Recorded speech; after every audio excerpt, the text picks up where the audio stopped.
జై హో జెన్సీ అని అభినందించారు BRS working president KTR. Dharmendra Pradhan రాజీనామా చేసేలా కేంద్రం మెడలు వంచిన యువతరం పోరాటాన్ని ప్రశంసించారు. ప్రజల శక్తి ముందు ఎంతటి అధికార శక్తి అయినా సరే తలవంచి తీరాల్సిందేనని కేటీఆర్ ట్వీట్ చేశారు. ఇదే ప్రజాస్వామ్యంలో రాజ్యాంగం మనకు ఇచ్చిన తిరుగులేని హక్కు అని కొనియాడారు. జెన్సీ కుడోస్ అని కేటీఆర్ ట్వీట్లో సెల్యూట్ చేశారు.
రైట్, ఇక దీనికి సంబంధించి మరిన్ని డీటెయిల్స్ మా రిపోర్టర్ లివిల్ అందిస్తారు. లివిల్, మరి జెన్జీల గురించి కేటీఆర్ చేసిన ట్వీట్ కి సంబంధించి మీ దగ్గర ఉన్న అప్డేట్స్ ఏంటి?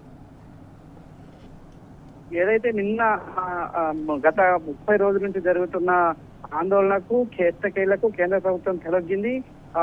నీట్ పేపర్ వ్యవహారానికి సంబంధించి ఇవాళ ఏదైతే ధర్మేంద్ర ప్రధాన్ రాజీనామా చేశారో జంతర్ మంతర్ దగ్గర జరుగుతున్న నిరసనకు మద్దతుగా నిన్న సంఘీభావంగా నిన్న బీఆర్ఎస్ కేటీఆర్ పెద్ద ఎత్తున ఆందోళనలో పాల్గొన్నారు. నిన్న మస్ట్ రిజైన్ ధర్మేంద్ర ప్రధాన్ అంటూ కూడా పెద్ద ఎత్తున అక్కడ స్లోగన్స్ ఇచ్చారు. ఈ నేపథ్యంలోనే నిన్న కేటీఆర్ కొన్ని కీలక వ్యాఖ్యలు చేశారు. ప్రధానంగా జెన్జీ పవర్ ఏందో ఇవాళ జంతర్ మంతర్ చూపిస్తే యావత్ దేశమంతా కూడా జెన్జీ పవర్ చూపిస్తుంది.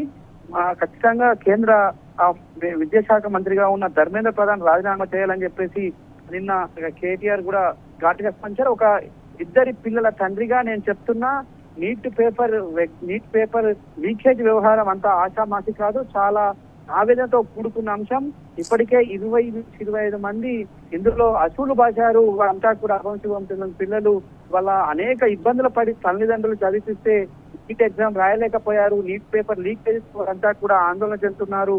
ఇప్పటికైనా ఈ శిక్షా వ్యవస్థలో సమూల మార్పులు జరగాలి, కేంద్ర విద్యా విధానం మారాలి, ఈ పేపర్ లీకేజీకి అరికట్ట వేయాలంటే ఖచ్చితంగా మస్ట్ రిజైన్ ధర్మేంద్ర ప్రధాన్ అని చెప్పేసి కూడా కేటీఆర్ అని చెప్పారు. అంతేకాకుండా గత కొద్ది రోజులుగా జంతర్ మంతర్ దగ్గర పెద్ద ఎత్తున ఆందోళన జరుగుతున్నాయి.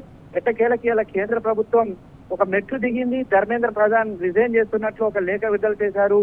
ఖచ్చితంగా ఇది ధర్మేంద్ర ప్రధాన్ లేఖ విడుదల ఖచ్చితంగా ఇది power of people always greater than the people in power అని చెప్పేసి కూడా వాళ్ళ బీఆర్ఎస్ వర్కింగ్ కేటీఆర్ ఎక్స్వేదికగా స్పందించారు. జెన్జీ యొక్క విజయం అని కూడా సందర్భంగా కేటీఆర్ ఎక్స్వేదికగా స్పందించారు. ఖచ్చితంగా జెన్జీ పవర్ ఏందో ఇవాళ విద్యార్థి లోకమంతా చూపించింది, యువత చూపించింది. దేశ రాజధాని ఢిల్లీలో గత కొద్ది రోజులుగా జరుగుతున్న ఆందోళనలే ఇవాళ దానికి నిదర్శనం. నీట్ పేపర్ లీకేజ్ వ్యవహారంలో రాజకీయ పార్టీల ప్రమేయం లేకుండా ఇవాళ చూపించిన ఏదైతే విద్యార్థులంతా కూడా తమ ఆందోళన చేశారో ఆ విషయాన్ని కేటీఆర్ ఎక్స్వేదిగా స్పందించారు. ధర్మేంద్ర ప్రధాన్ రాజీనామా చేసే వరకు కూడా జెన్జీ వదిలిపెట్టదు, వాట్సాప్ యూనివర్సిటీకి వర్సెస్ ఇన్స్టాగ్రామ్ అని చెప్పేసి నిన్న ఏదైతే కేటీఆర్ చెప్పారో అది వాళ్ళ అక్షరాలు నిజమైంది, వాళ్ళ జెన్జీ పవర్ ఏందో చూపించారంటూ కూడా ఎక్స్వేదికగా కేటీఆర్ స్పందించారు. అమూల్య, రైట్, థ్యాంక్ యూ లివిల్.